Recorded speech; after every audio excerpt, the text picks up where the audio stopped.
ಮನೆ ಮುಂದೆ ಆಟವಾಡುತ್ತಿದ್ದ ಮಕ್ಕಳ ಮೇಲೆ ಬೀದಿ ನಾಯಿಗಳ ದಾಳಿ. ಜಮಖಂಡಿ ನಗರದ ಶಿಕ್ಕಲಗಾರ ಗಲ್ಲಿಯಲ್ಲಿ ಘಟನೆ. ಸಾರ್ವಜನಿಕರಲ್ಲಿ ಮನೆ ಮಾಡಿದ ಆತಂಕ. ಇತ್ತೀಚೆಗೆ ಹೆಚ್ಚಾಗಿರುವ ಬೀದಿ ನಾಯಿಗಳ ಹಾವಳಿ. ನಾಯಿಗಳ ದಾಳಿಯಿಂದ 4 ಮಕ್ಕಳಿಗೆ ಗಾಯ.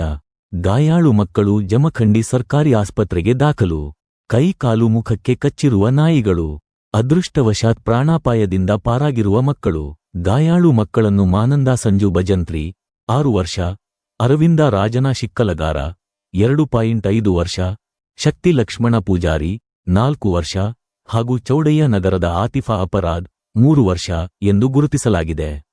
ಬೀದಿ ನಾಯಿಗಳ ಹಾವಳಿಗೆ ಬ್ರೇಕ್ ಹಾಕುವಂತೆ ಸಾರ್ವಜನಿಕರ ಒತ್ತಾಯ. ಸ್ಥಳೀಯ ಆಡಳಿತದ ವಿರುದ್ಧ ಹಿಡಿಶಾಪ ಹಾಕಿರುವ ಸ್ಥಳೀಯರು.